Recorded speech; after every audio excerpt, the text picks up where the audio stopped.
Technical difficulties have been overcome. All right, now we'll do this shit for real.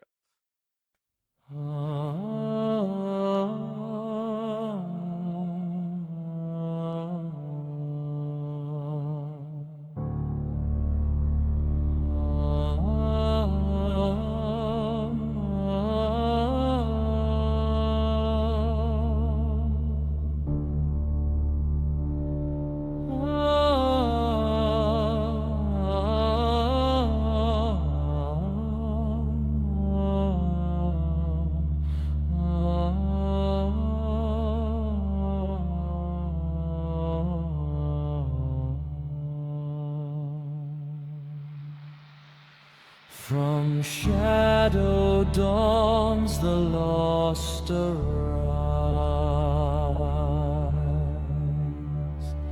Whispers cling where silence lies. Stars tremble over broken ground. Echoes of the one above resound. Veils of night, a sorrowed song. Time has faltered,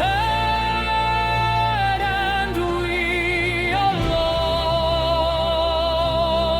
step lightly where the old path fades.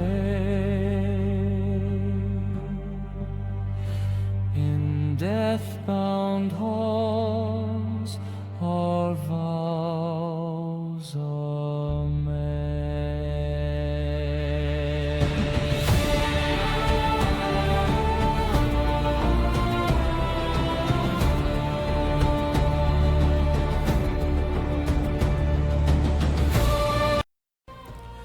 Last time on Deathbound, each of you found yourselves, for various reasons, being given a missive, a letter, or a message of some kind, drawing you deeper onwards towards Giant's Pass. Many of you are going for altruistic reasons. Many of you are going for selfish ones. But the tie that binds, the one consistent thread, is the idea that somewhere in Giant's Pass lies a path that will be the first steps to all of you discovering and becoming whatever it is that is your dream to be. You guys are arriving at the little burg, although I suppose that is a tremendously inadequate word for what Giant's Pass really is. If anything, this is a testament to the nature of the survival this world requires. Giant's Pass used to be, before the giants were no longer alive, a mining colony. Probably something fairly important, but no one, at least not anyone here, truly knows for sure. Although in terms of Deathbound, this town is a very small, very simple place. In effect, it's still quite grandiose, quite beautiful, tremendously impressive. Valen, you are the first to arrive here in Giant's Pass. Your orders to find yourself in the presence of one General Eldrin Valthoris. Those orders came much sooner than most people got their summons to Giant's Pass. And you've, for the most part, taken a leisurely pace in this journey. But you also have a mount.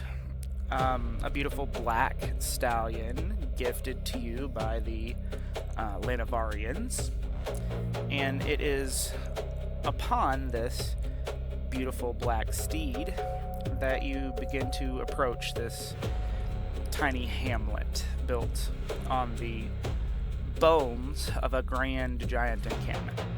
There are dozens upon dozens of people milling around beyond the massive gate, the gate that leads to Giant's Pass.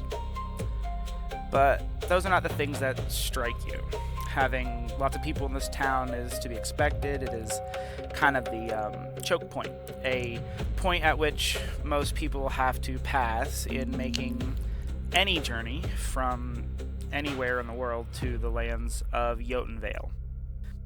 What strikes you most are the two dwarven figures posted at the gates behind some makeshift desks, as they are speaking to people,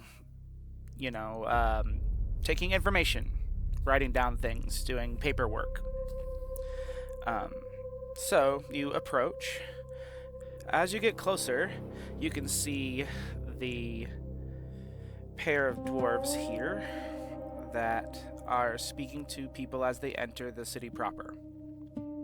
Speaking in fairly excited and curt tones, you get some feeling and inclination that whoever these people are, at the very least, they're probably important to the gathering of the proposed caravan.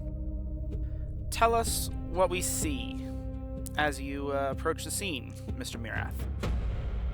As I approach, I will kind of look around the city and kind of awe, but almost also disappointment as I ride on my steed, and I will commune back with my patron and say, see, we made it on time. We are perfectly fine, and all is now in order. Let us just go inside and see this man who may need to speak with us now. As I will then begin to approach these two dwarves to try to get into the city. You begin to trot up towards these dwarves. There's a bit of a line that is queued here for entry. Everyone's not being just let in wholesale, but you take a respectable position to wait for your turn to get to speak to these people. You do feel that sense of disappointment seem to be echoed a bit by your patron. You hear him speak.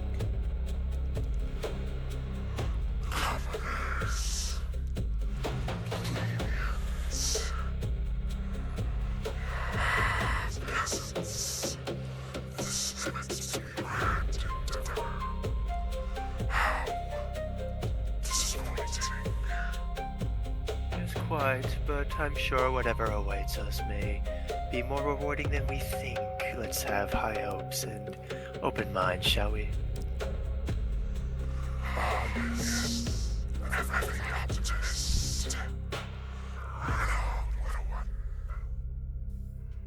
It is as these words echo into the hollows of your skull that we see the scene shift slightly.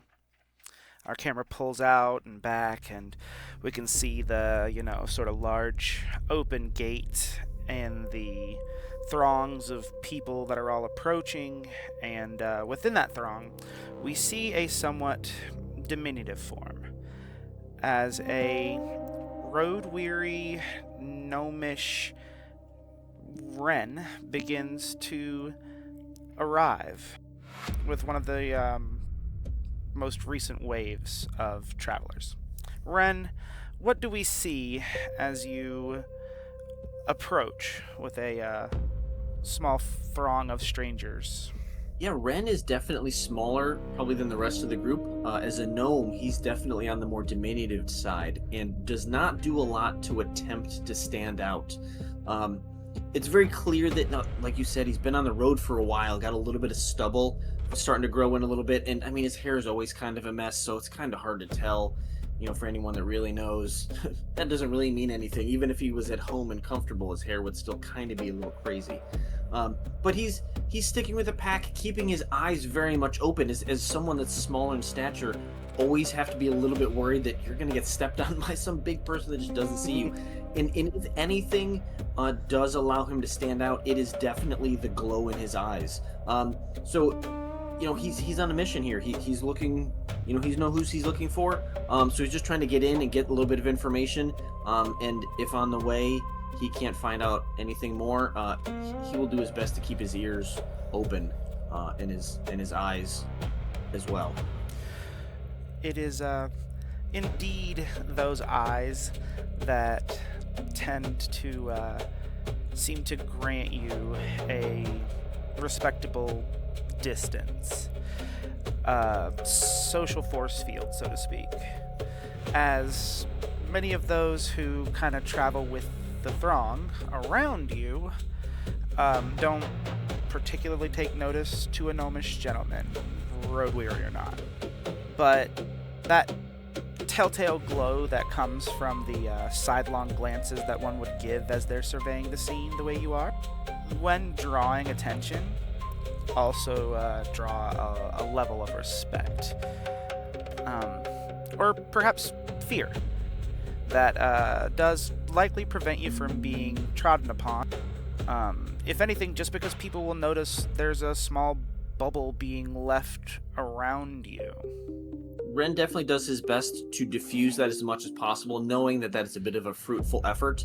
This is a hard world. The road was not fun to get here, but he does his best to make sure that his features remain soft and welcoming, and at very least not threatening as much as possible, in an attempt to not push people away out of fear, because that is such an abundant emotion to begin with. He does not want to be an avatar of that by any stretch. With that token held in mind, it is quite the juxtaposition that we find in the next figure to begin approaching Giant's Pass, where Ren attempts to salve the social wound that comes from his state as a Deathbound. The dwarven figure confidently strolling down, jingling with every step of Nocturnes, uses that fear in that respect to great effect. Nocturnes, what do we see as your incredibly badass, sauntering dwarven stature comes rambling down the road like a fucking boulder of destruction? So, as a short king myself, all eyes are drawn to me. For someone of such short stature to have the presence of a giant, the eyes are naturally drawn to such a handsome dwarven fighter as myself. And I look at everyone and I say, well, what a phantasmal city indeed. I wonder where the pub is at. This draws a couple chuckles from some people nearby, and one of the denizens of a small wagon, covered caravan style, kind of peeks out around one of the flaps and just says, "You looking to do some drinking, are you?" Oh, I'm always looking to do some drinking, mate. Ah, that's proper dwarven etiquette, isn't it? I'll tell ya. When you get inside, get your bearings a bit. There'll be a large gate a large door that leads to inside the mountain. Most of the city's housed inside of there. Everything out here is mostly forward camp for the caravans that are getting ready to leave. We happen to be here for a bit of mercantile. So if you need a good ale, be sure to look for us. So I stare him up and down, and I say, "Yeah, now that's a voice I can get behind, if you know what I mean." I give you a wink, and I saunter away with some swagger. And then I remember, I'm like, "Oh yeah, I came here for a reason." But what was the reason? I got drunk as soon as I walked away. I remember I was in the town, won a lot of fights. I drank a barrel of beer. I'll figure it out later. And I continue onward. As you are continuing to trod the dusty path, your, mammoth, authoritative steps, bringing up small clouds of dust as you travel. Ever the one to do anything and everything you can to make sure that your passage is widely known. The camera kind of pulls back a little bit further as some of these little bits of dust are carried on by the wind further down the road, and they swirl around a pair of leather-shod feet as we see the imposing figures of Ghost and Voss sort of hanging back, ever not the ones to intentionally drag yourselves into a throng, but still kind of following up the most recent wave of people who have arrived. What do we see as you guys are kind of bringing up the rear, so to speak, of this large group of people? I believe Ghost is just like trailing beside Voss at this moment, but she's like very observant as to what she's approaching, being, very to herself most often. She's just kind of lurking through, trying not to draw too much attention, but make it very known that, like, don't approach her in a sense.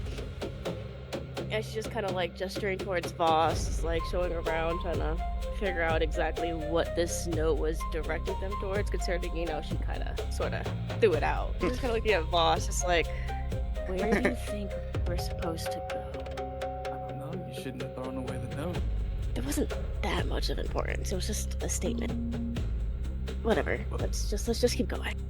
Keep your head low. And I continue to walk on though. Speaking of observing,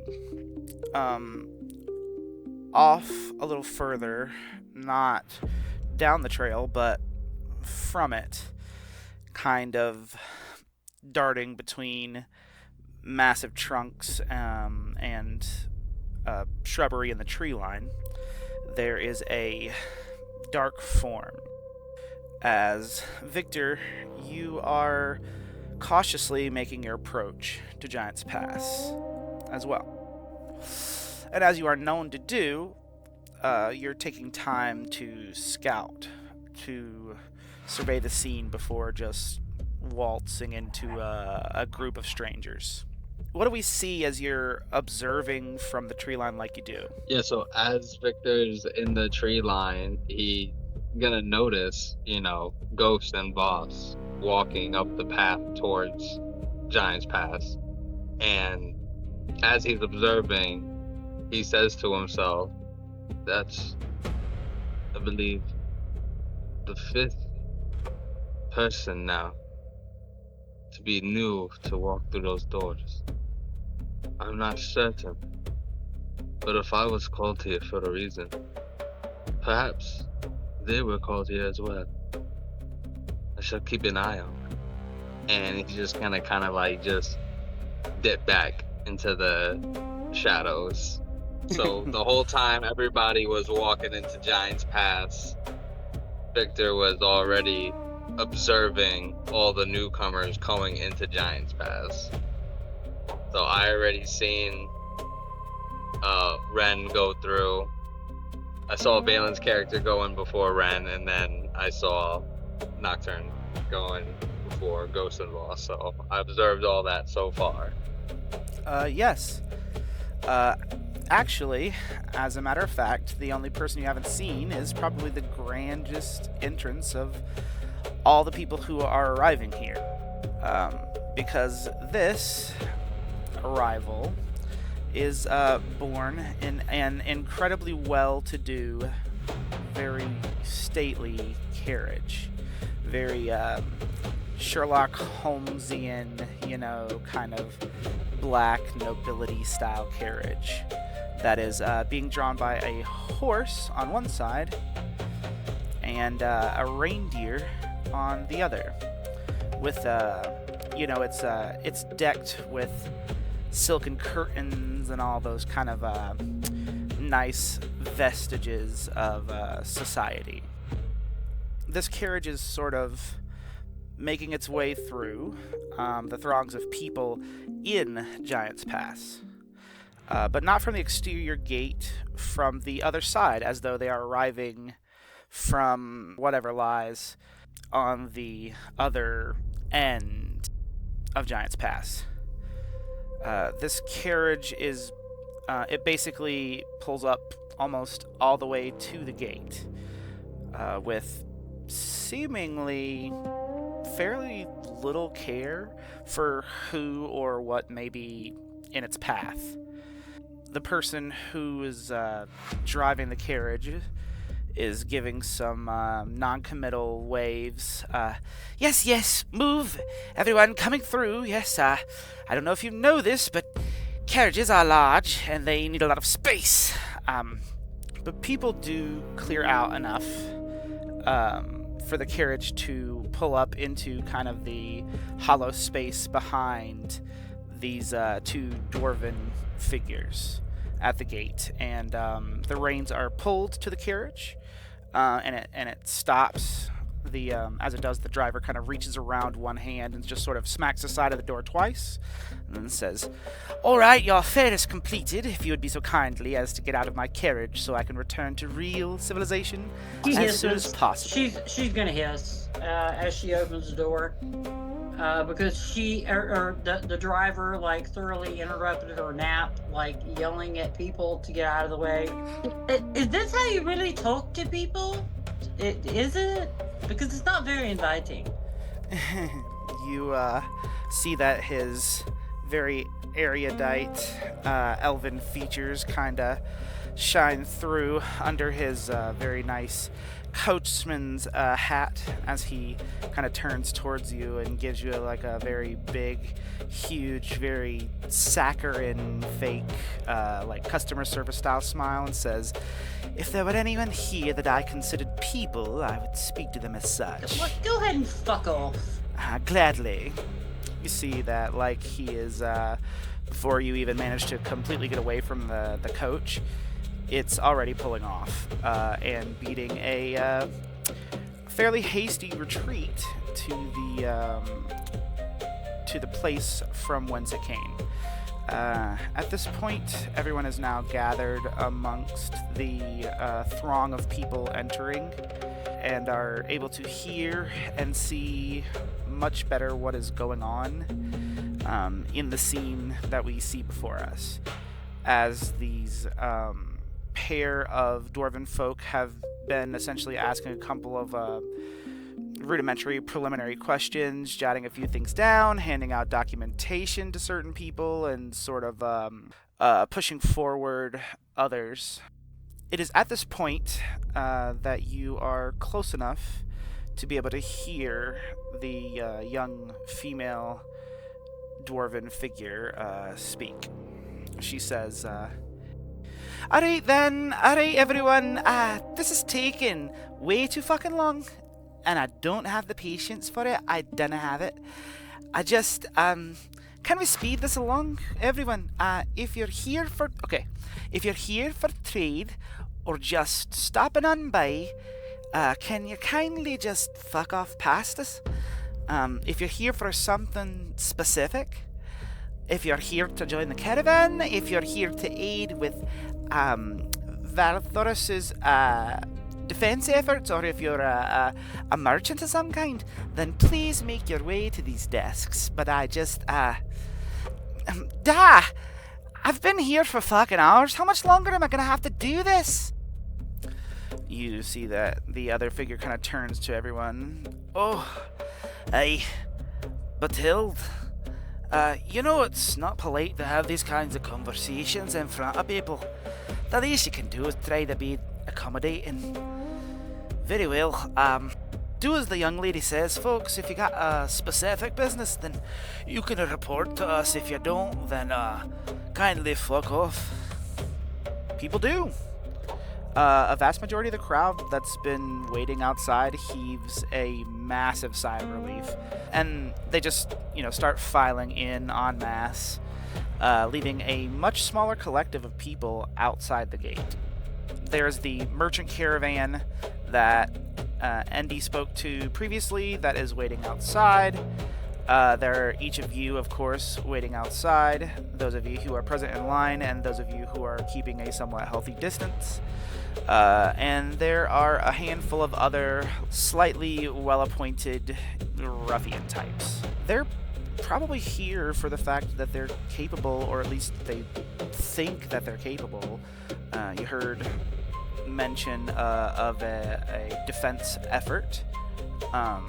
None of this throng of armed people that are with you seem to be deathbound. Just dudes with pretty decent munitions on them. It feels fairly safe to assume that they're probably here for that. But nonetheless, they will have to wait their turn, because up front and center of the line of people at this point would be Ren and Valen and Shania on the exact opposite side of the desk. And then Nocturnes.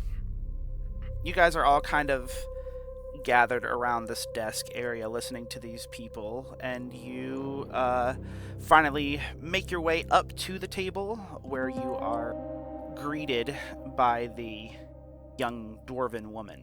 And she looks to you and she says, alright, I can already see some of you here look a little bit more capable than others. If you're here for the caravan, or if you received a letter, if you would just go ahead, make your way forward. And then she stops for a second. She's like, they probably can't hear me in the back. If you're here because you got a letter, and she just maybe it's down there. yeah, she's just shouting. If you want to be a part of the caravan, or you got a message, go ahead and come on. Shania's just gonna curl her tail around her neck and just pet her own tail and just walk forward. Is everyone approaching the tables? Absolutely. Ren will be right behind her. Happy to be in line. We're gonna follow the rules. But yeah, I'm getting in line and pulling the letter out for access. I slowly but assertively walk past everyone online, and I walk to the front. I have a letter, I think. Shania is going to grab the whip that's at her side and push him out of the way and walk in front of him. She's not even going to say a word. Push him aside.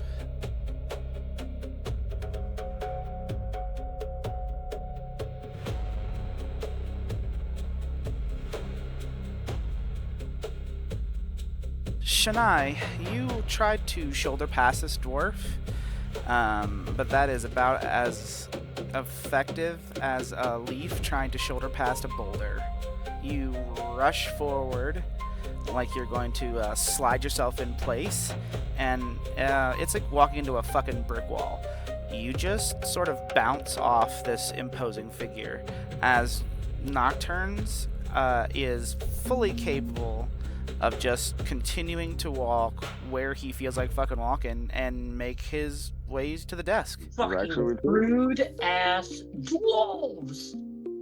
I hate them. You started it. I didn't even do nothing. All I did was Pardon me. Just say fucking rude-ass dwarves. No, this guy, he can just go You away. know, I heard her don't say like it. I heard her say it. She said rude ass He's rude. dwarf while she was Yes. looking at you, actually. He's a liar. Alright. Well, look, we've got enough enemies on the outside of these walls. If you'd like to be able to keep wagging your tongue at people the way you're currently doing, I'd suggest that for at least the time being, you fucking stop. Back of the line, bro. Where you belong. Thanks. Do you hear how this rude woman is speaking to you? Nocturne I'm puts not a on. woman. No, Are you a man? I am not a man. No, Oh. it's my turn. Thanks. I put on my kind, my kind professional white man voice. Do you hear how this rude woman is talking to me? The dwarven gentleman at this point steps over to the desk next to the young dwarven woman. Alright, that's enough from everybody. This is not a fucking shopping center. We don't have to line up like school children. We're all here for the same reason. So if you could all just come to the desk so we can get this over with. And if everyone could please kindly refrain from interrupting me, miss, unless you'd like to find yourselves permanently outside these walls. If we're all done with our dick measuring contests, there's business to attend to. So everyone here who's here for the caravan, like we've instructed, if you'd all just come forward so you can get this out of the way before I really begin to regret my decision in sending out those fucking letters. Wait, I'm sorry. Did you say your decision? Aye, that would be me. I'm Father Ivor Westpike. This is my daughter Batilde, and we're kind of de facto rulership here in Giant's Pass. Think of me like a governor of sorts. So, as I said, if everyone can start with their dick measuring and all the other kerfuffle, everyone's got an equal opportunity here. Everyone here is the same station as everyone else here. We're all pieces of shit in a piece of shit world, so let's all behave like no one's better than anyone else. So Shania is kind of listening, but she's kind of cleaning her balls at the same time. At this point, everyone else who has been lagging behind will have been able to reach the desk. So, for simplicity's sake, everyone except for Victor will have been able to reach the tables at this point. Victor, you're able to have done so at any given point that you choose to. It's just up to you whether or not you're still lurking. Ren, if Father Westpike is going to introduce himself, Ren is going to, slip in. He's going to use his small form.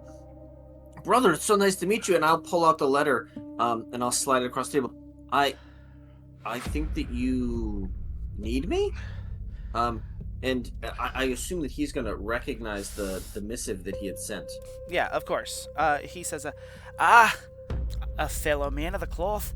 Well then, that bodes well for at least someone else here who's got kind enough sense to remember the gods have walked this world in mortal form. They certainly have, and we can only hope that they shall return to us. One day if we're lucky. Pleasure to meet ya. I'm assuming you're Pebblebrook. Spot on. The pleasure's mine, brother. Likewise, my friend. You've come highly recommended. The monastery spoke well of you and has appraised me a bit, although I did not wish to pry of your goals here in Jotunvale. Let's see if we can't help you find your brothers. That'd be great. I know that if they headed north, they came through here, so I figured this is not a bad place to be in any case. Excellent. Alright, well, if you'd just step to the side, Mr. Pebblebrook, we've got a couple of forms for you to fill out with Batilde here. Just documentation to make sure that you've been given proper consideration in the preparation phase of this caravan. Crack his knuckles and step over to Tilde and, answer whatever she needs. You guys are doing some light clerical stuff. While you're doing that, he will motion towards Nocturnes. Ah, fella dwarf. We need those kinds of hale and hearty men on a journey like this. I shake my fellow dwarven brother's hand with unnecessary grip strength just because I don't realize it. Oh, he does the same. I was like, yeah, we should have a drink later, brother.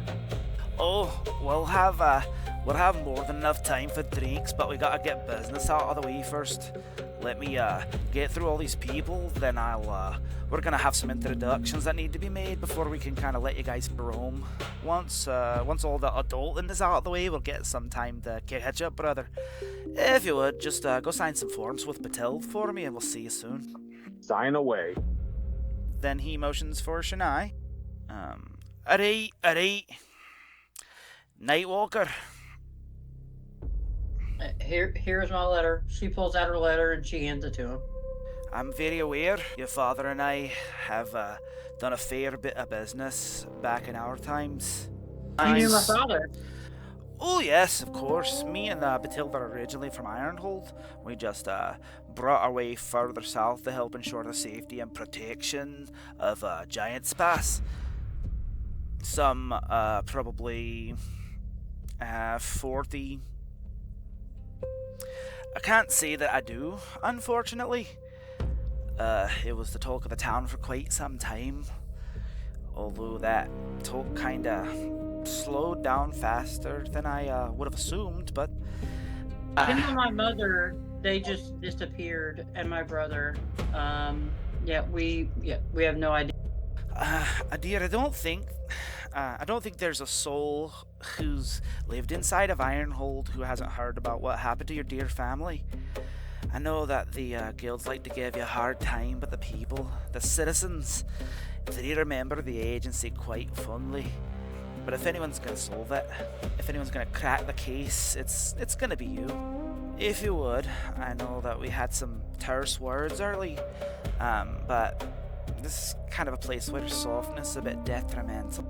If you would, kindly, just You know I'm soft when I need to be.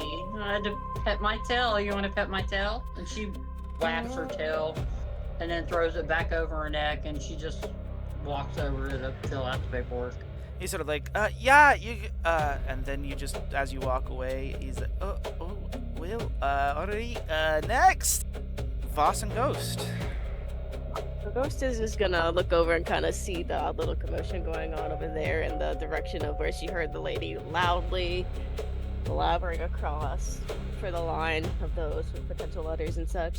And so she's gonna like kind of shoulder Voss for him to follow and just start heading in the direction of the table to go meet this. Realize the reason why you lost the letter, it's gonna be so much more difficult to get in here. I disagree.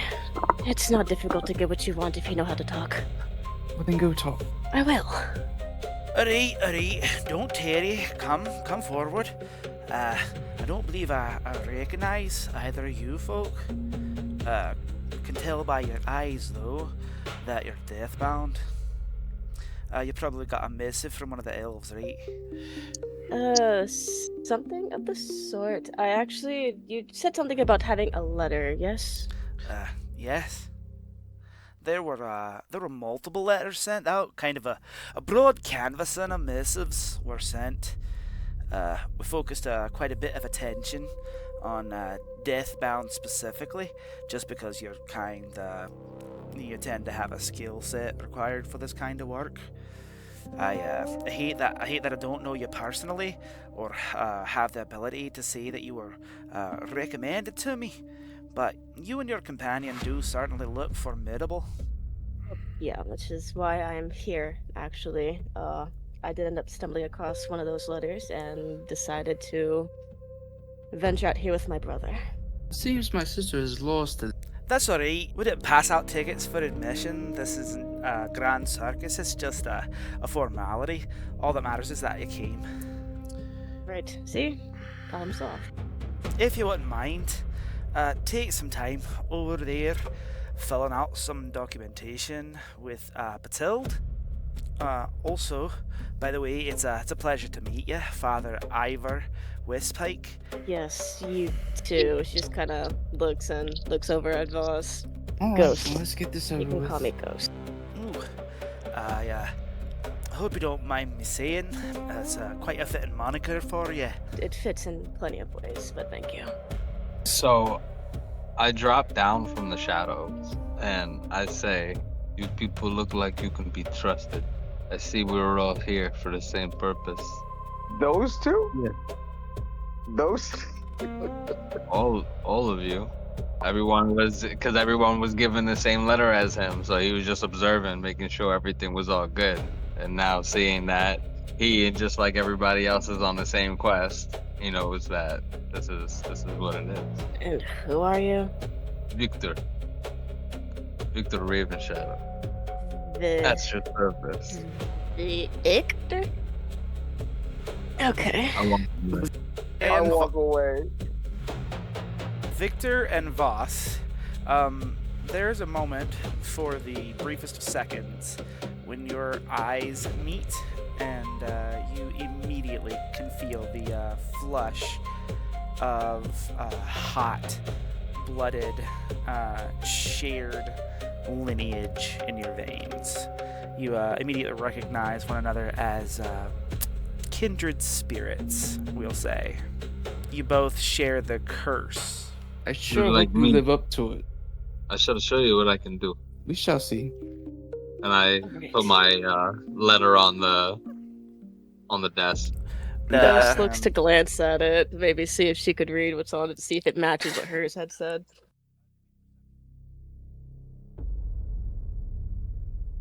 You can clearly see the letter. It's not being hidden or anything. It's very different.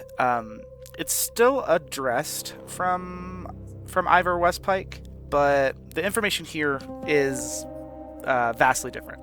This was to kind of paraphrase the contents of this missive. It says that that Giant's Pass is in need of capable warriors, and this is the kind of place where one can uncover their destiny. So it's a little bit more like a generalized missive that was given to Victor, not as specialized as yours. Kind of stare with like a little humph sound, just like, huh. Okay, if you saw Paul the same. Jealous. We're on the same journey. Whatever, boss, let's go fill these papers out and be done with it. Alright, let's go.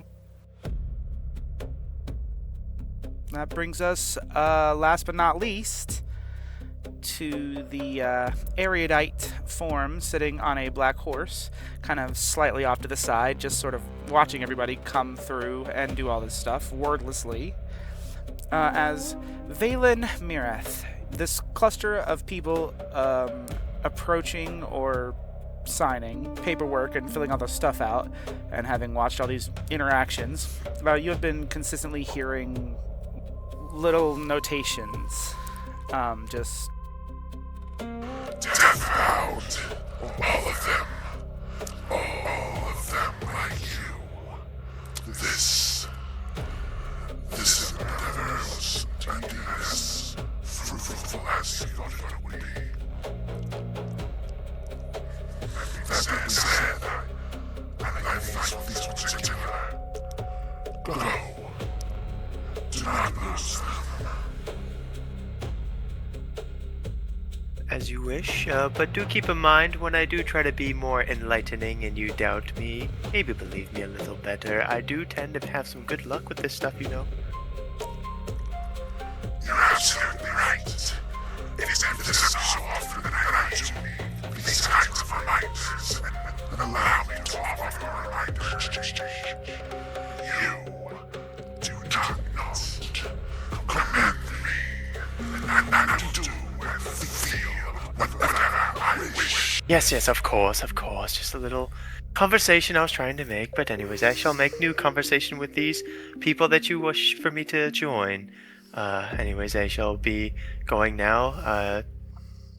I will fill you in soon. And I will begin to make my way up.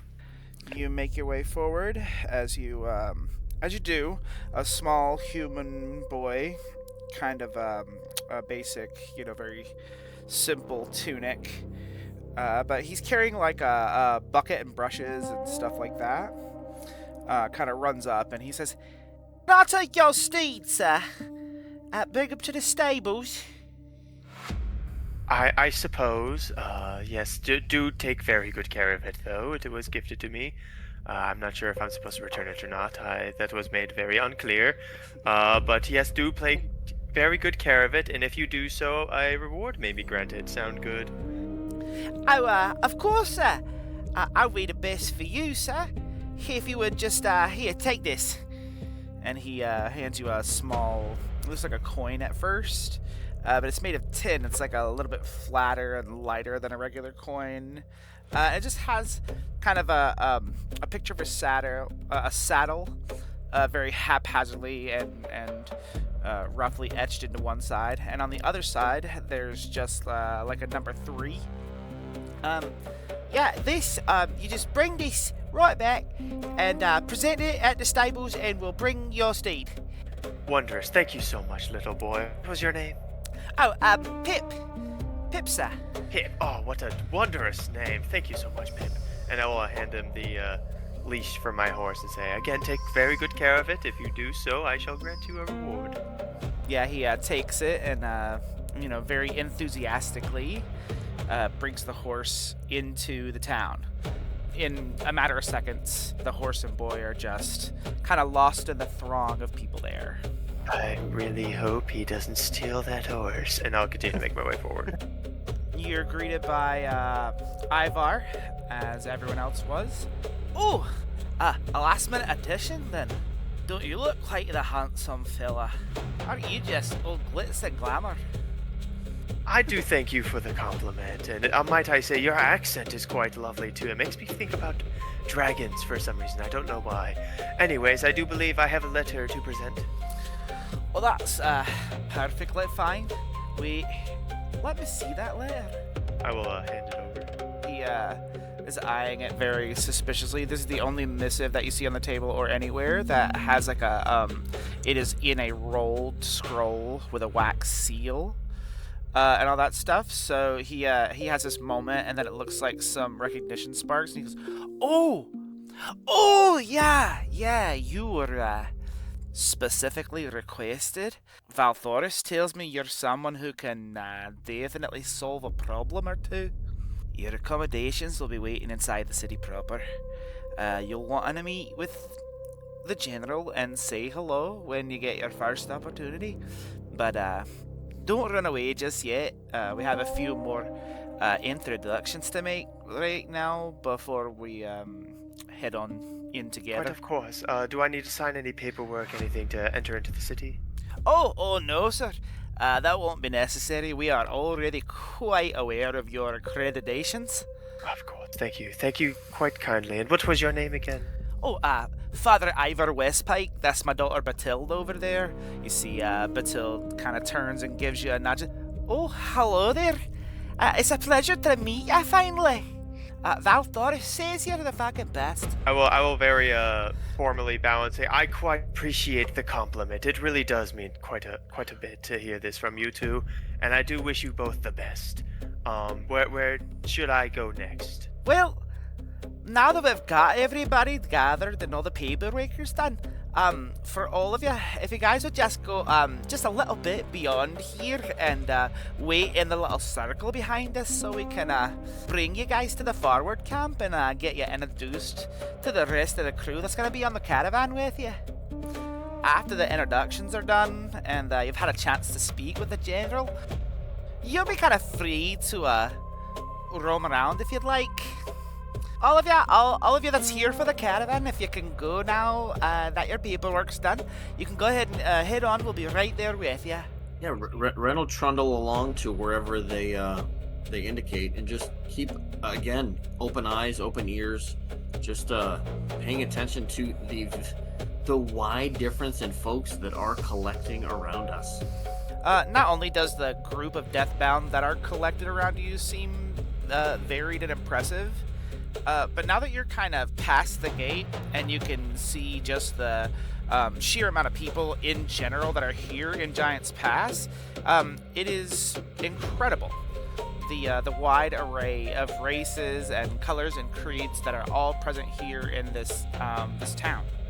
You know, the common empire of which Giant's Pass is a part is known for being the kind of place that is a collective of unity despite origin, and you've seen your fair shares, all of you, of common settlements, and it is not uncommon to see humans and dwarves and halflings and things like that all kind of coexist in singular settlements. But here in Giant's Pass, it is not just your standard collective of what people would consider the common races. I mean, there are beings the likes of which some of you have never witnessed whatsoever. Massive, imposing-looking humanoid, elephant-like people. And those who appear to be more lion than man, or tiger. There are dragonkin. There are so many different kinds of beings present in the settlement. I'm going to slowly steer back towards Ghost and Vaughn. Since they're the only two people I've conversated with so far, so I'm just gonna nonchalantly just assert myself in their little duo. Excuse Oh, me, this is you're just standing gonna quite look- close to me. Is there a reason? Did you flirt with that one? Oh God, not again. I can't help myself. Sometimes it just happens. It just happens. You are so. Oh, whatever. Let the stray straggle. It's fine. I wish to stay close to my kin. I hope you do not mind. Oh, I don't mind at all. I know he doesn't mind. Just stay on that side and we'll be okay. It is with that last echoing sentiment of this statement that the scene moves forward. Father Westpike and Batilde finish up the entry process of all the other people who have gathered here and getting everybody into the city that needs to be in. And now that all the people who were trying to get in are in, and they've done all their paperwork, you see they take a quick moment to just sort of stuff away all those documents and put them in locked boxes and chests, and a pair of guardsmen come to take over those positions at the desks and relieve them. And relieved they most certainly look, as Ivar and Batilde come back around to the 7 of you and say, "Alright, well, thank you all for your patience. Just a couple of bits of bookkeeping. Well, not necessarily bookkeeping, but I guess you could say onboarding. I'll take you over to the caravan camp, which is where you'll be given accommodations for the night, if you don't already have any.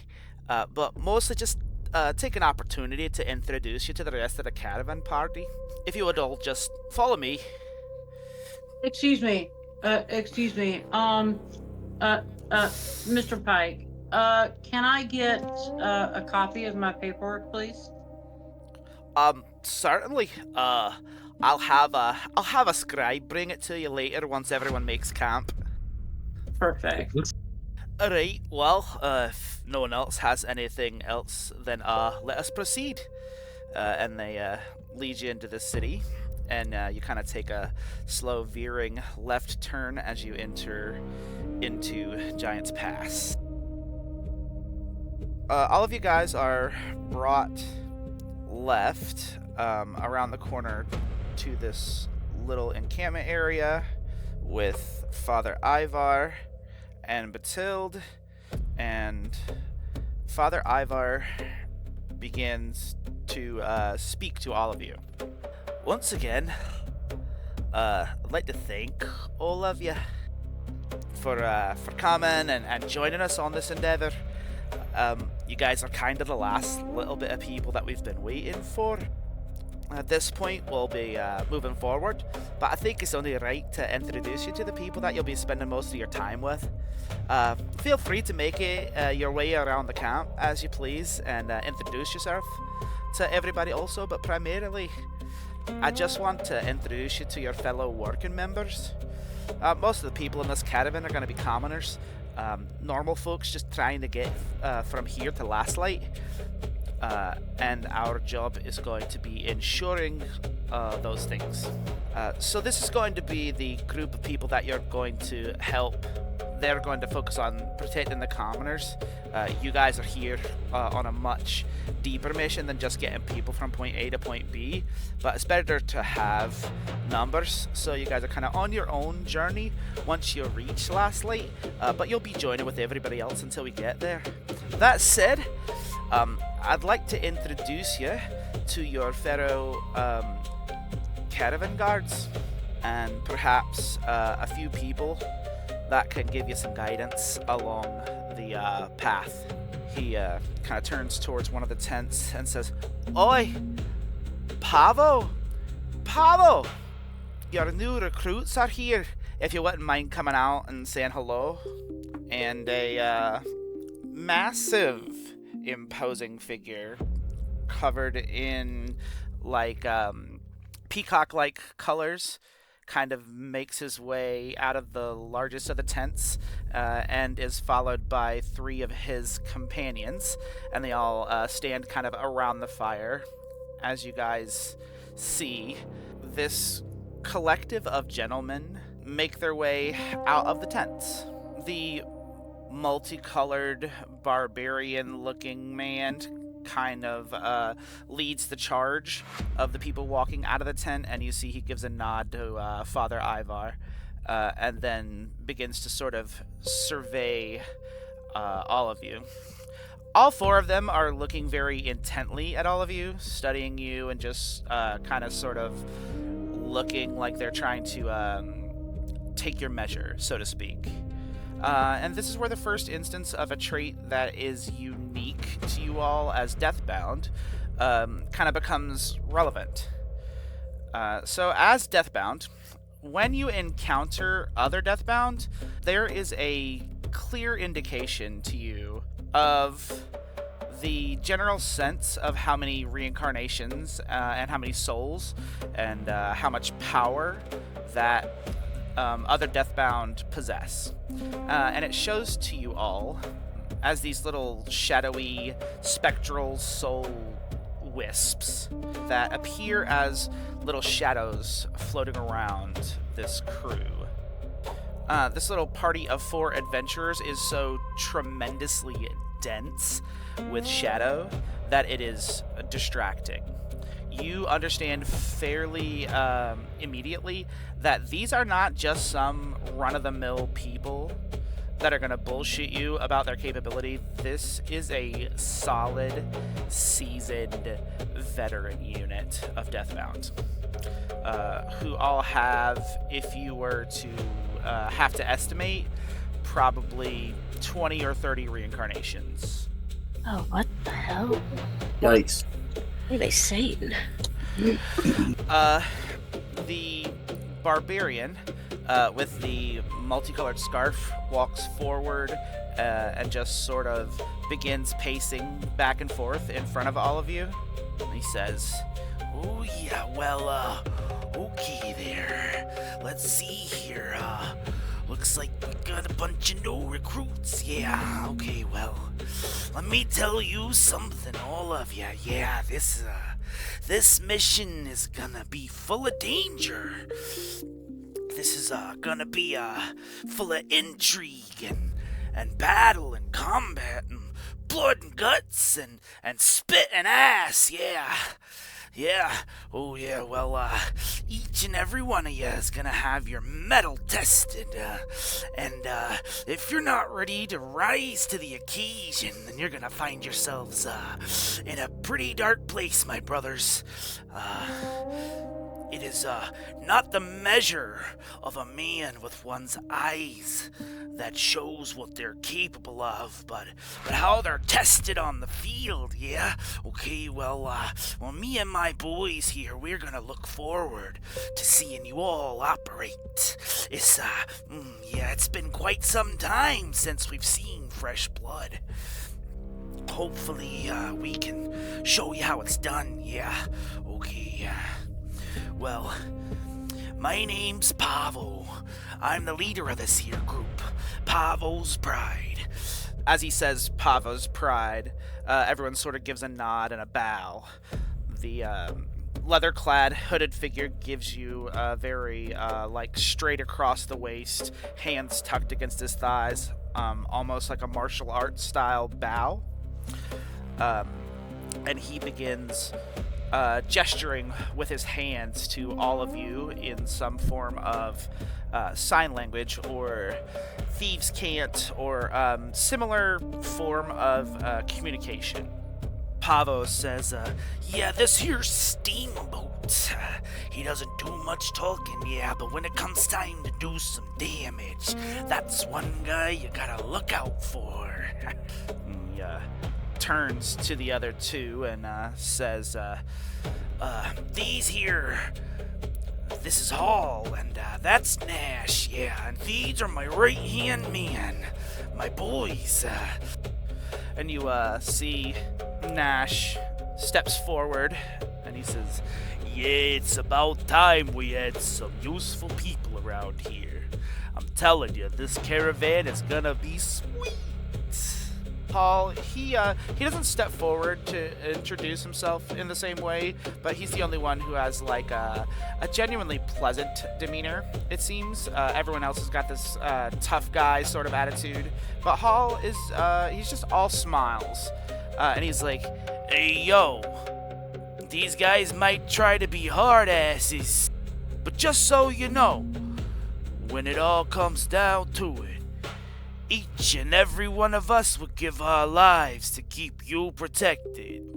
Some people might say we're the bad guys, but we make bad look good. Janai's just gonna laugh out loud. Ghost is just gonna look over at the outburst of the laugh and then look back at Voss and shrug. Voss whispers to Ghost, and he's like, well, he's certainly the most flamboyant-looking barbarian I've ever met. Of course, brother. Keep your eyes off the guy. That's enough. I do try my best. We've made enough pit stops for one season, okay? That bush has been used and abused. Have it your way. I always do. Father Ivor pipes back up and says, alright then. Now that introductions have been made, you guys will have plenty of time to catch up in the future. But for now, it's time to finish up the last little bit of our business. If you guys would all follow me to meet the General. Several of you have been specifically requested by him. And I would be remiss not to introduce you to the man who's in charge of this entire endeavor. He's gonna lead you guys all over to this entryway. Out of this entryway, as you guys are approaching, before anyone even has a chance to speak or anything, you see a rather imposing armed figure begin strutting their way out from the doorway. As you see who could only possibly be General Eldrin Valthoris. This, I've heard stories of him. This incredibly well-appointed, very well-known general. Former Lenivarian High General. This man is a man who has seen countless wars and combats and walked away unscathed. He is considered a beacon for the Elvish people. But now, in the last probably 20 years or so, he is a beacon for the Common Empire, as he has not cut ties, because he still has a healthy and respectful relationship with Lanavar, but has chosen to go where he thinks his presence will do the most good. And that has been in the efforts of protecting Giant's Pass.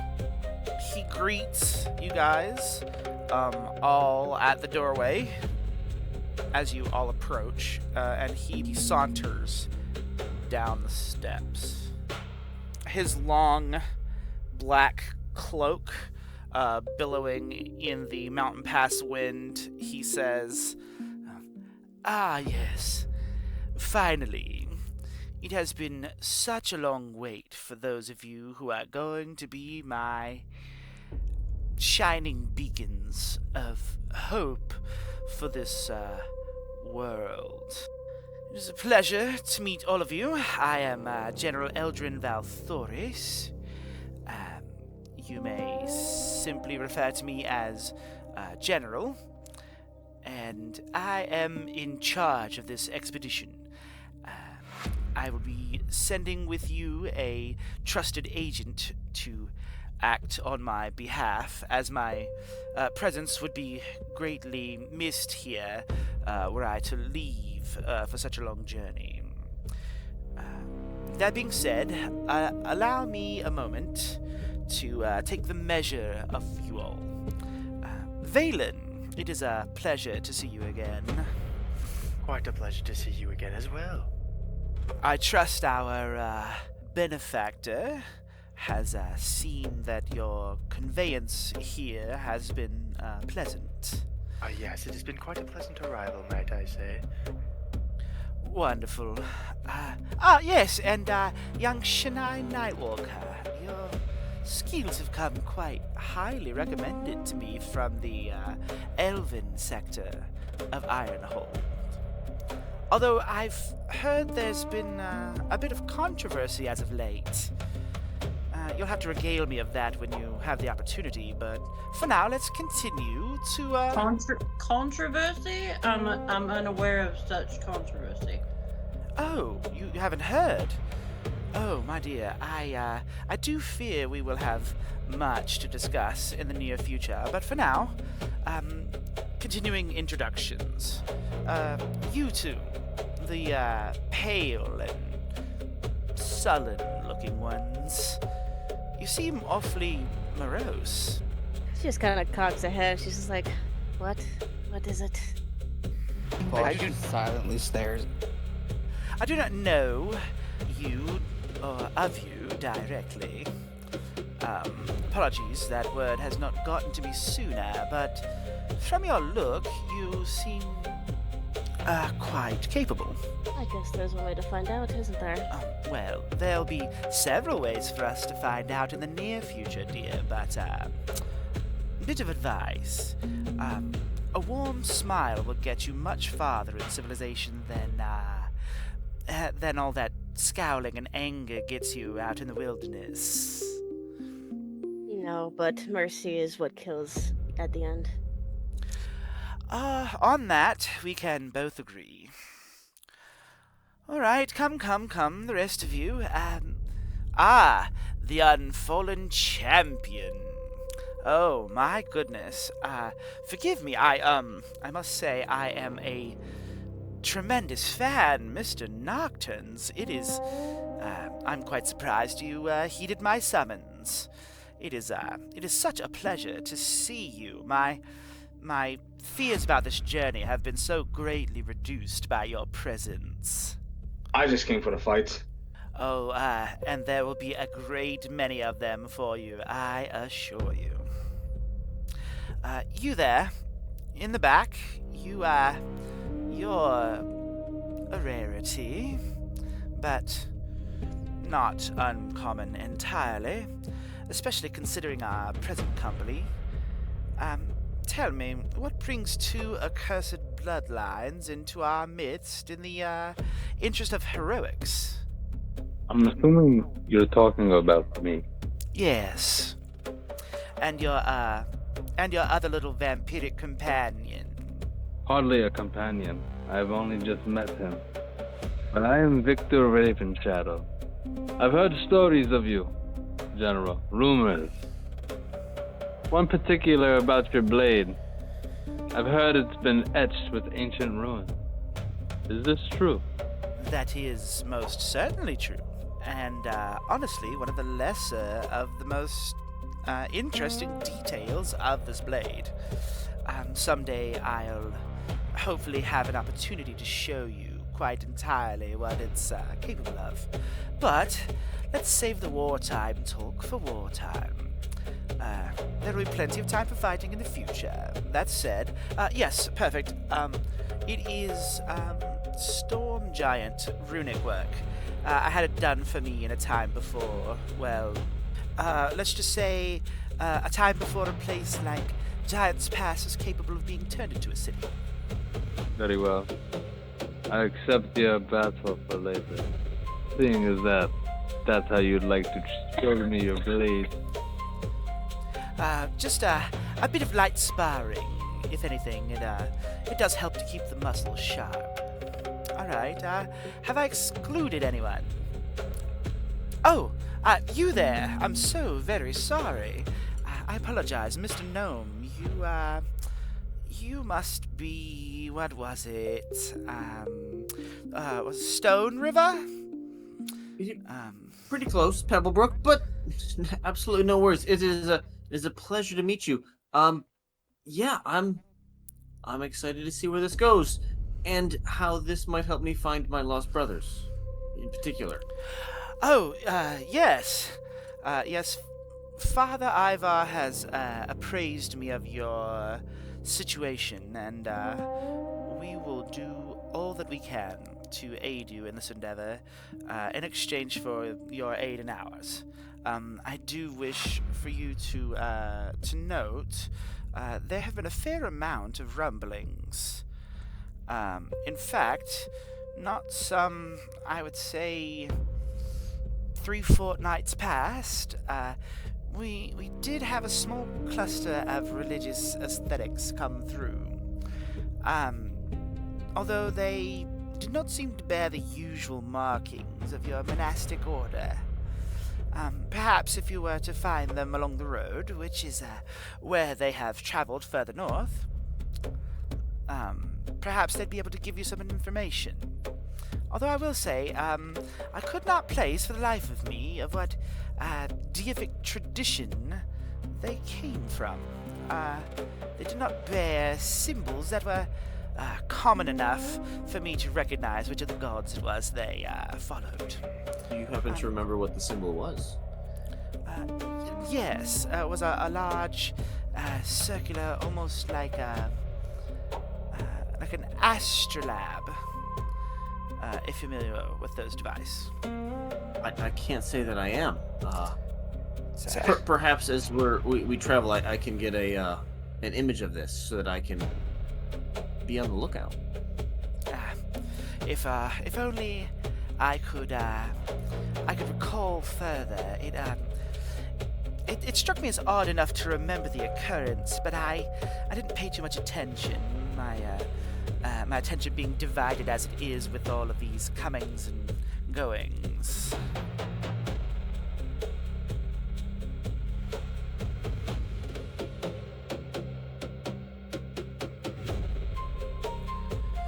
General, if I may, and I will take a moment to cast Prestidigitation to try to, Minor Illusion, to create a small astral. Is this what you're referencing? Is this what I'm looking for? Yes. Although I would be remiss if I didn't say the depiction was much more rudimentary. But yes. Of course. I appreciate this information. I will keep my eyes open and ask many pertinent questions. Thank you. Very well. It is a pleasure to meet all of you. I do apologize for any unintended rudeness, but I do feel we should continue this with some degree of haste. If you would all just join me in my office, I would like to introduce you to the final member of your caravan party, so that you all can be free to do what you need to do in preparation for our departure tomorrow. Follow me. He's going to lead all of you inside to his office, wherein he is going to introduce you to this gentleman sitting nearby at the table. The gentleman sitting at a chair in the office, leaning forward and kind of presenting himself to each of you. He kind of has his elbows propped up on some things and is appraising each of you as you enter the room. He says, "Are these the ones who are going to be joining us in our quest?" Yes, of course. This is to be your new recruits. Of course, Pavel's pride has been secured from protecting the civilians. This little ragtag collective is going to be responsible for the investigations. They are your responsibility. Please do not allow any harm or ill to befall them. I'm sure that your orders have been quite clear, Sir Varys. And he says, yes, it's all clear. All right. I am Sir Caleth Varys, also known as the First Answer. I am a member of an organisation under the authority of the Kingdom of Lanavar and the Lanavarian Empire. I have been assigned to this mission directly under orders of Prince Elisar, and given full authority on this journey to act as the voice and decider under situations in which Mr. Valforis here would normally need to make a judgment call. In short, I will be your boss for this trip. If you have any questions, concerns, needs, anything of the like that I can do to make sure that all this goes as smoothly as possible, do not hesitate to send for me or to join me here in the office before we leave in the morning. And we will be leaving bright and early. Shania is going to say that she has a few questions. By all means. So, of course, we are just a ragtag bunch of people that obviously were summoned here for a specific reason. I'm all cool with that. However, Lanavar? Yes.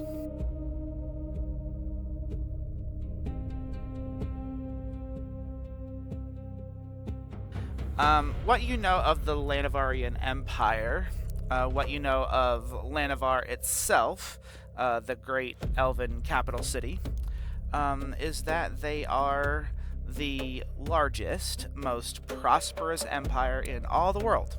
And that their seat of power, their capital, is here in Jotunvale.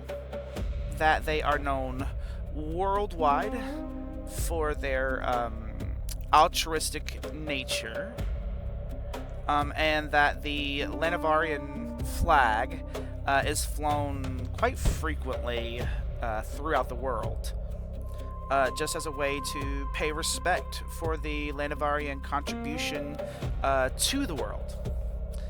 The Empire funds tons of relief efforts.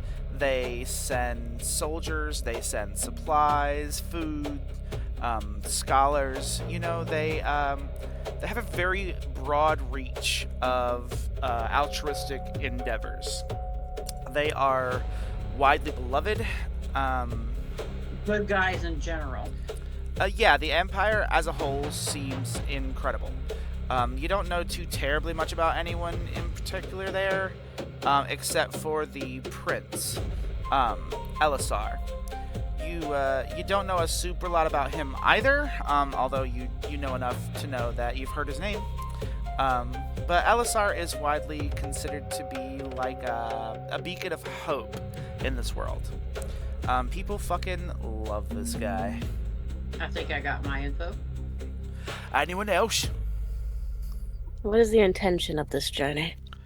Oh, right. Silly me.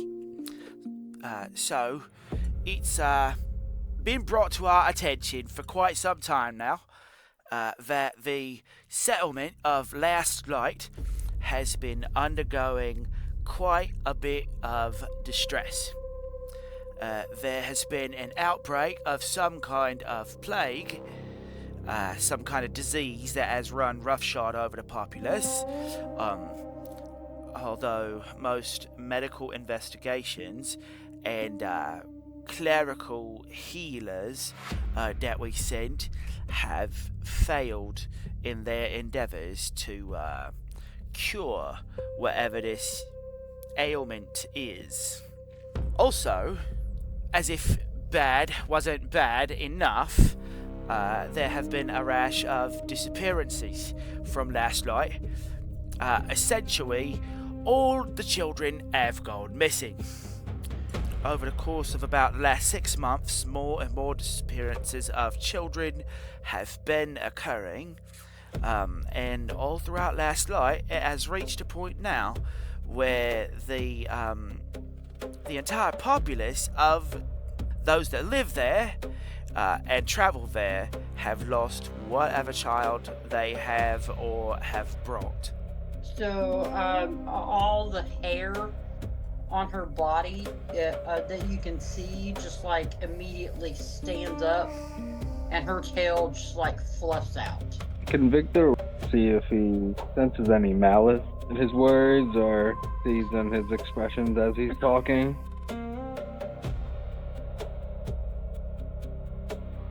There's some pretty clear, upset. There's anger. There's, as he's talking about it, although this is a very hardened, professional kind of person, you see that he's taking great efforts to remain even-keeled, as his training is likely to, to keep him somewhat stoic. There's a tinge of upset and frustration, but it seems more likely to you that this is coming from a place of, we've been working on this for months, trying to figure this out, and not only have we not figured this out, but everyone who's gone to investigate has failed, and now all the fucking kids are gone. And now there's a plague, and all the people are dying. I press him for more information on how these kids just magically vanished under people's noses. Yeah, you do. Unfortunately, he replies with, I wish I had more information to give you. But all of our forward parties have returned empty-handed, if they returned at all. That is where you come in. See, we're all hoping that you could all get at least some kind of answers. Although, I will admit, the last person we sent, a very powerful druid, still has yet to return whatsoever. Druid, all they do is wild shape. She's been gone for about, I'd say, 2 months. So essentially, this is a death mission potentially, but you're hoping it goes right. Nevertheless, we will not let you down. Who's we? All of Indeed. Of course, this is a death mission. This is a suicide mission. But that is why we have specifically called on the aid of Deathbound. Because for you, death doesn't stick. So if you are killed horribly during this endeavor, then, at least you get to come back. No big deal to you, right? Not even remotely. You know what? Never mind. Shania, just based on the last case that she worked, is going to see if there is anything else that this fucker is hiding. Because she don't like him. She is going to walk just up to the front of his little desk area that he's got set up there. And she's gonna reach for her whip. And she's gonna flick it. And be like, come on, man. There's gotta be something else. There's gotta be something.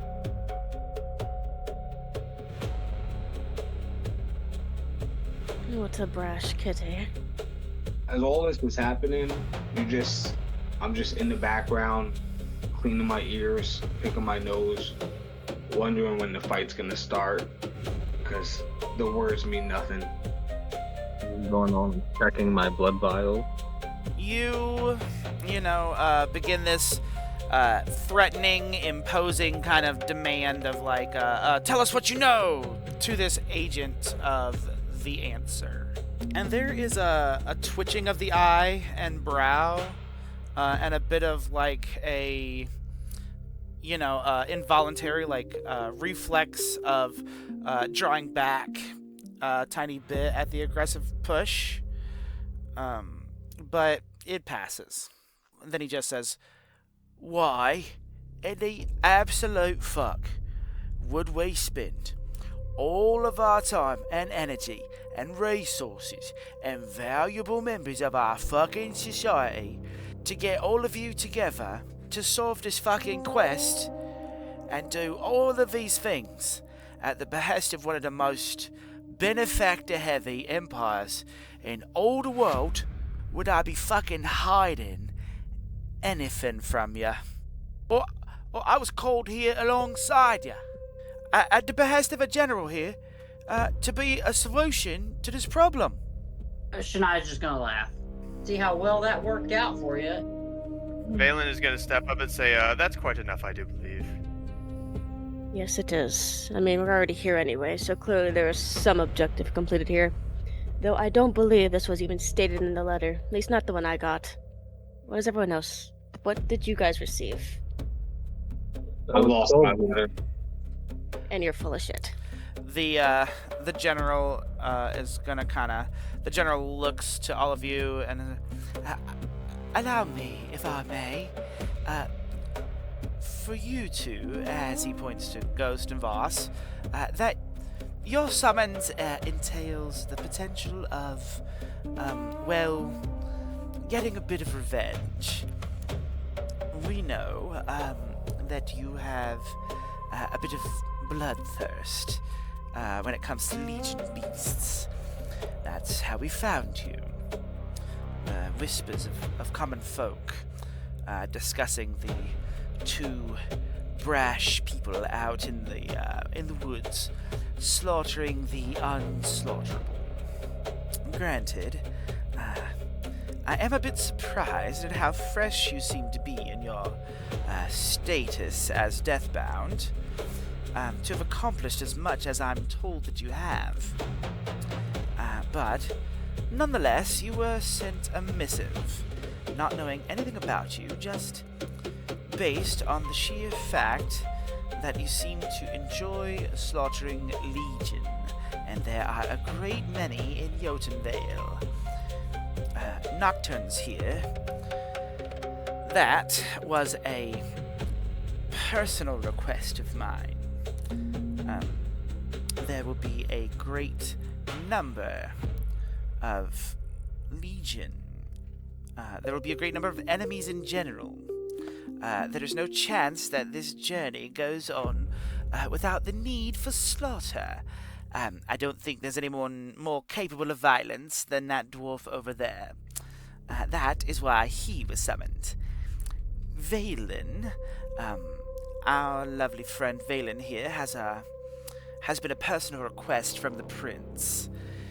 He comes highly recommended. Victor,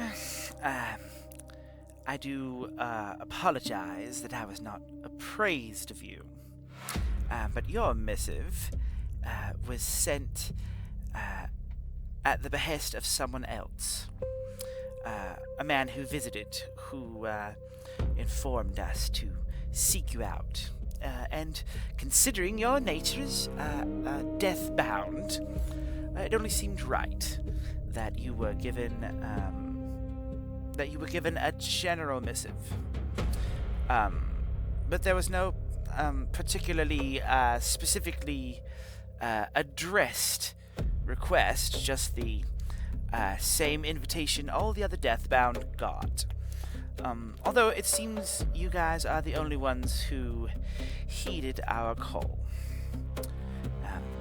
Pebblebrook here was summoned by Father Ivar specifically at his request, due to his friendly and kindly nature as a fellow worshipper of the sun god and the sun's direct kinship and friendship with the earth and those devotees of Terra. Have I left anyone out? Oh, Nightwalker was also a request of mine because of her family's agency and the work that it has done in the past for Father Ivar. Considering I'm sure there will be a tremendous amount of investigation needed on a journey like this, it only made sense to find an investigator. And the guilds of Ironhold were not very keen on giving us a guild worker, so we decided to go around them and hire the Nightwalker agency directly. Although, I must admit, I was not appraised before today that the agency no longer had as many employees. I am terribly sorry for your loss. If you would have talked to Vikax, he would have told you the same thing. I expect the same payment as if I had all those employees. Thank you. No worries. The pockets of Lanavar are deep, and you will get your fee as long as you do your job. I do not care if it takes 1 or 1,000 of you. Your pay would have been the same. Alright then. Figure out the disease and then go on from there. And for disappearances. Of course. Along the way, any of your own personal endeavors that you'd like to embark upon. I know all of you have your own needs and missions to accomplish. They will be accommodated. Because just as much as you are traveling with us, we are also traveling with you. I can speak, at the very least, for the answer in saying that any of our agents will be keenly aware and available to aid you in any way that you need with your personal endeavors, just as much as you are willing to aid us in our mission. Alright, well, I feel like, unless there's anything else someone needs, I could use a fucking drink. Can we be done? Thank you for the information. True, aggressively as fuck. I'm like, true. Where do we get the drink? Well, if we're all ready for it, we can head further outside. Each of you is given a map for your journey. So this is a map of Jotunvale. You can see Giant's Pass in the southwest corner, where you currently are. There's a large building right beside the encampment that serves as the closest thing you're going to find to a tavern. If you're looking for shopping and those types of things, then that is further inside in this, kind of doorway that leads into the mountain. And of course, these other buildings here are, other various businesses. There's a smith, bakery. I'm gonna walk over and smack Nocturnes on the back and say, Nocturnes, my friend, buy me a drink. I'm short on coin. Yeah, I'm in the tavern. They all know me. I'm well known. In fact, they do. They're like, you hear the whole bar scream, "Oh my fucking god, it's Nocturne's demon!" And I raise my hands. It makes me about 2 feet taller when I raise them. And then I say, "Get my friend some drinks, please. We need it." Yes, friend. Anybody else going to the tavern? I'll go. All right. I guess Ghost shall follow in the very far corner, just watching everything. She doesn't really know the town well enough to just wander. I see Shania walk in, and I go, "Get her 2 drinks, because she really needs it." She's gonna drag Rouse along because I don't know where the fuck Bobby is. She's gonna hit And I have red wine. I do it for him, I suppose. I demand a barrel of mead. As soon as you say a barrel of mead, you hear a somewhat familiar voice from across the room. Aye, you finally made it. Come on over here. Don't drink that swill. Talking and signing papers and talking. I know. Drink and fight, man. Well, we can definitely get the first one done pretty quick. Bring it. Come on. Bring your friends. We got the good stuff over here. As the merchant you saw on the way in calls you over to a large kind of a cluster of tables in the corner where they have a barrel, like a big ass barrel. Like, is there someone sitting next? There are a couple people, yeah. Their table is full, but there are several tables near it that are not. I definitely kindly asked the person who's sitting right next to him to give me their seat.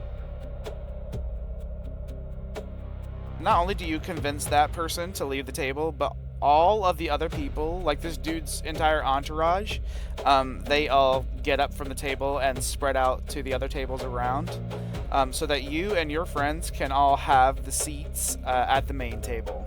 I get to sit next to the handsome voiced man from earlier.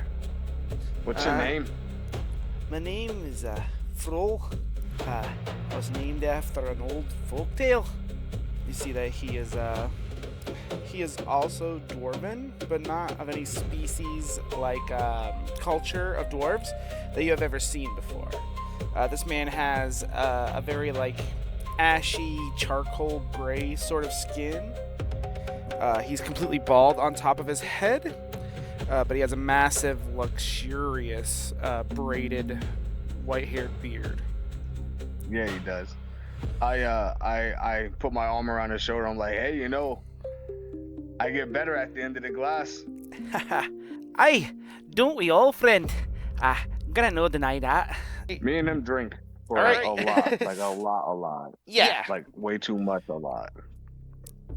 All right, so Nocturnes and this guy are drinking. Is anyone joining them in that endeavor? Drinking by myself. Victor, you are granted a bottle of red wine, although it is not a fine vintage. But it's not because they're not trying. It's just because the fact that they have any wine available currently is impressive. A couple drinks and everything. I'm gonna turn over to Nocturnes and say, hey, friend. I'd like to test ourselves and our comrades. I suppose a skirmish between us. Yes, a team skirmish. Oh, thank God. Ren is not at the tavern. He will have peeled off, watching the rest of the group go. He will have watched everyone go in, just kind of slowing down so that everyone kind of passes him and allows him to go in. And he's gonna wander off. Okay. Same with Valen. What is a blacksmith, you said? There is indeed a smith. Cool. She might just actually pass on by and let Voss do whatever the hell he wants to do and go wander off to said blacksmith. So I'm gonna turn back over to you and I'm gonna say, I guess not. And then I'm gonna turn back over to the bar. Another drink. So we're not fighting? And I kind of pout a little bit. But it's fine because I got my nice man with me right now. So I don't really mind. Yeah, you see that Frold kind of turns to you for a moment and says, I'm in no mood for fighting right now, but if you give me about 3 more drinks, I think I'd be ready for a good wrestle. I wink at that nigga because I caught his dress. Yeah, I'll wrestle him already. I'm gonna stumble out of the bar. Yeah, you guys drink on, those of you who are drinking, you guys drink on into the night, and are welcome to crash out, in the tavern or at the camp. Yeah, I know how Maya and Thrall. You can go to someone else. We know how this story goes tonight. All right. Victor has stumbled out of the tavern. We're gonna come around to Ren real quick. Yeah. So Ren actually might end up on heading to the blacksmith as well. As a gnome, he is a handy little fella, and knowing that we're heading out onto something called the Tundra Plains, very interested in working up an option, a way for him to make a tiny clockwork device that can like maybe warm the inside of his cloak a little bit, just as a way to prepare himself for the weather. Maybe a little bit of like copper wire, a little bit of some metal plates, maybe that he could like fit into his cloak and clothing, connect with the copper wire and like set up a magical heating device of a small nature. You know, it might not stop the frostbite, but at least be enough to keep him from freezing to death completely, being a little bit more comfortable. We're not going to get deep into the nitty-gritty of like, okay, you go and sit and talk at the counter about getting copper wire and this object and that object. But suffice to say, if you need enough raw material to be able to craft this thing, the blacksmith would likely be the place you're going to find that stuff.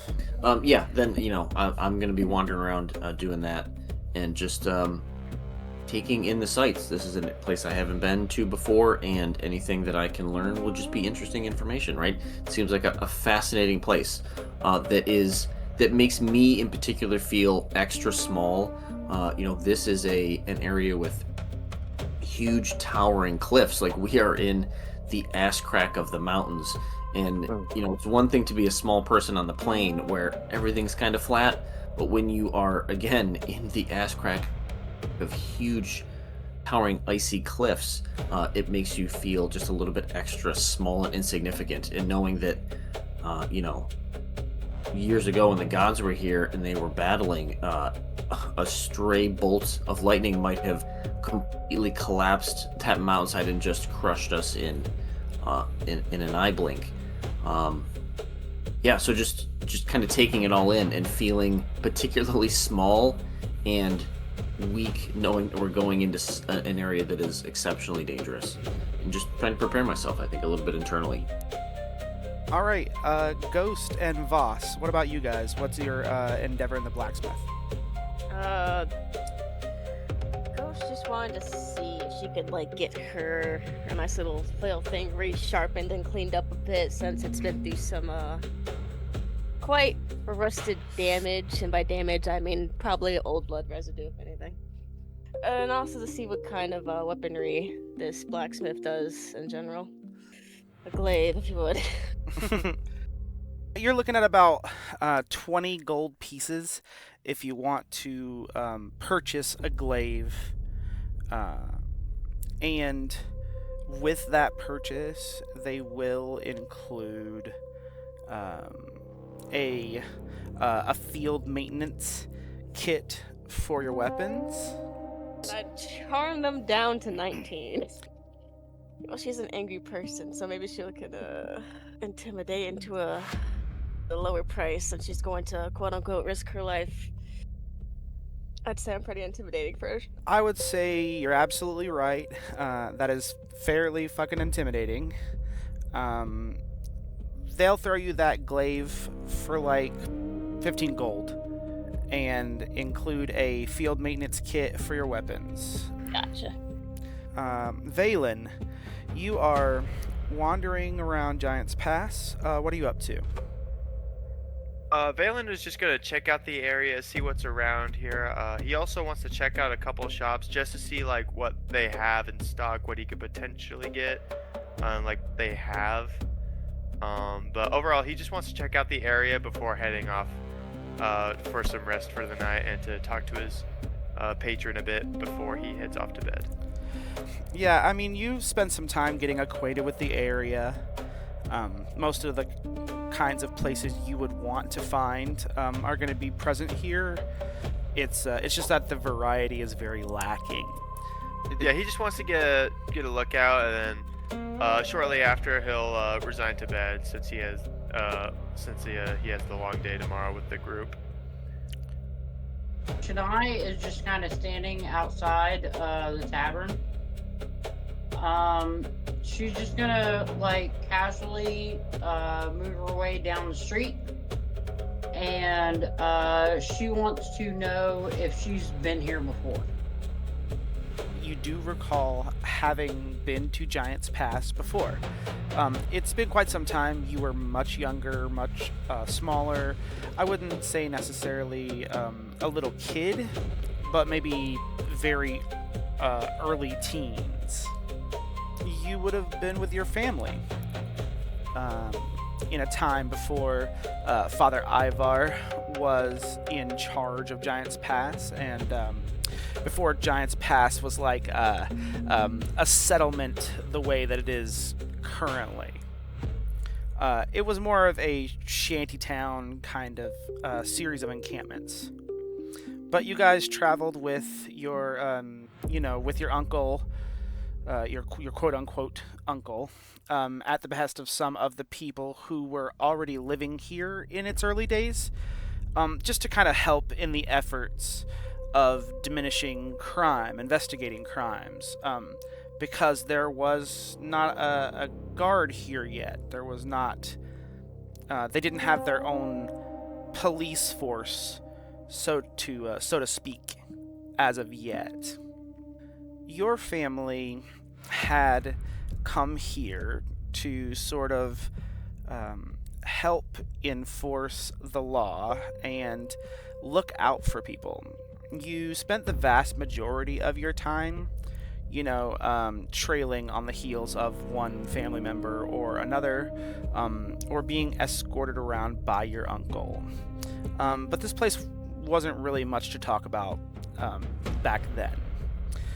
There were no permanent buildings built. It was all just tents and lean-tos. So Shania is going to make her way just over to this road here, and that's where she's going to camp for the night.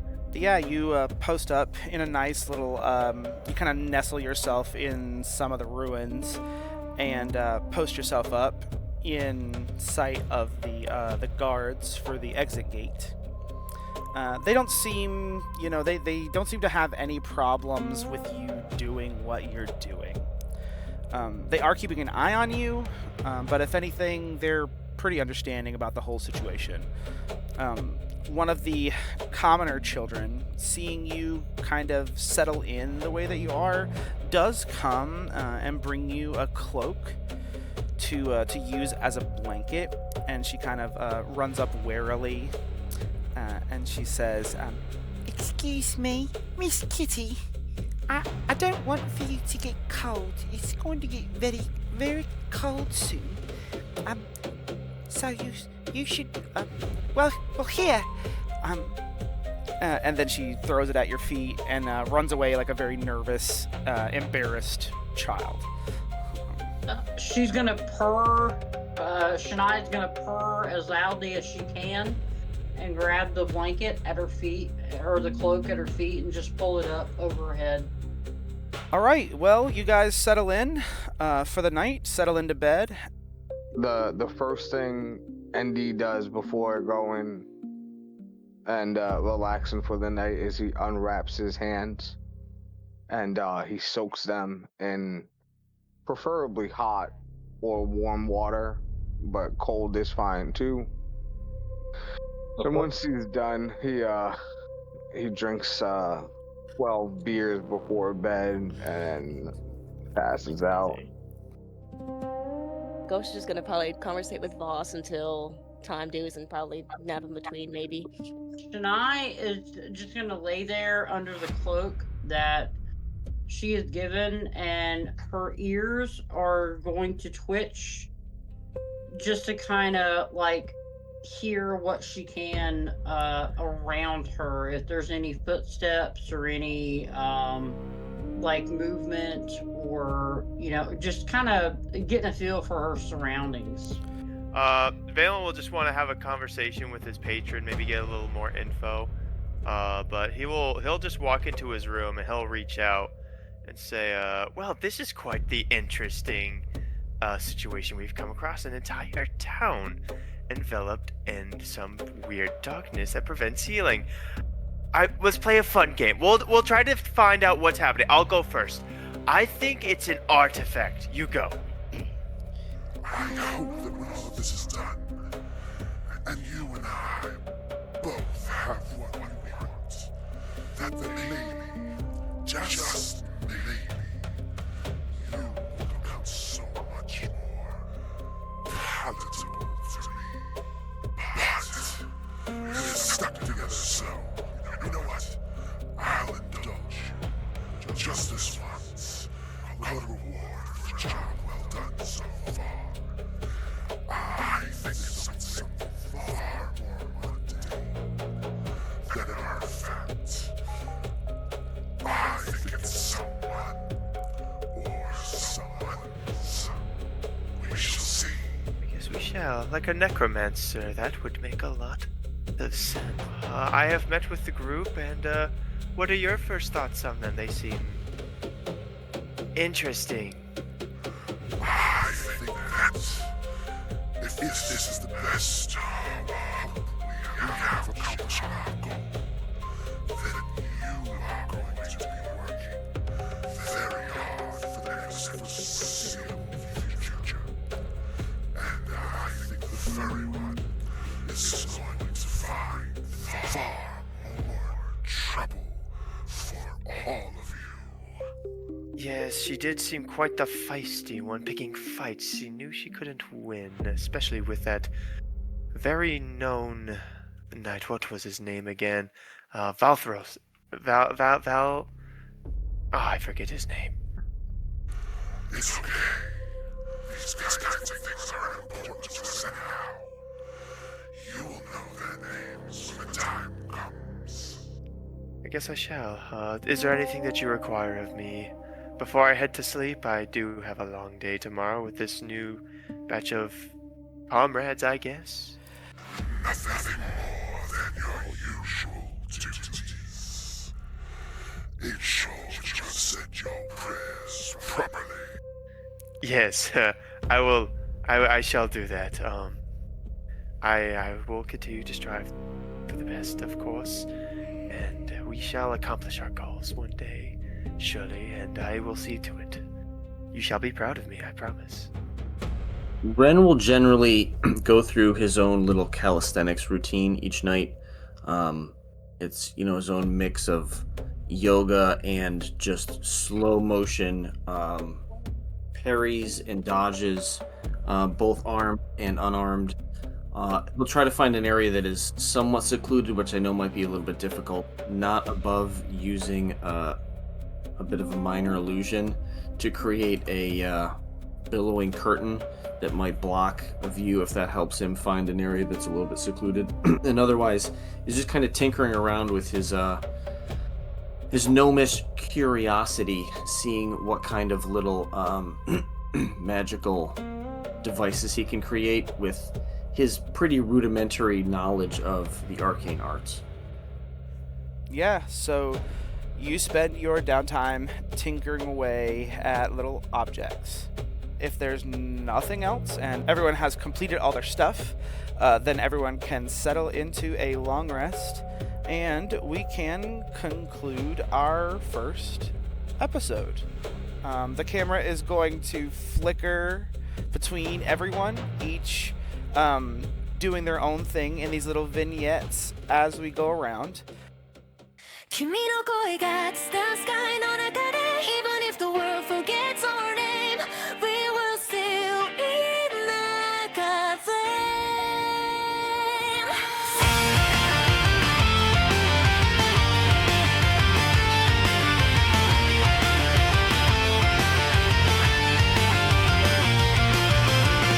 We are running through the shattered morning. Kitsuna still calling, no time for warning. I should tell and we don't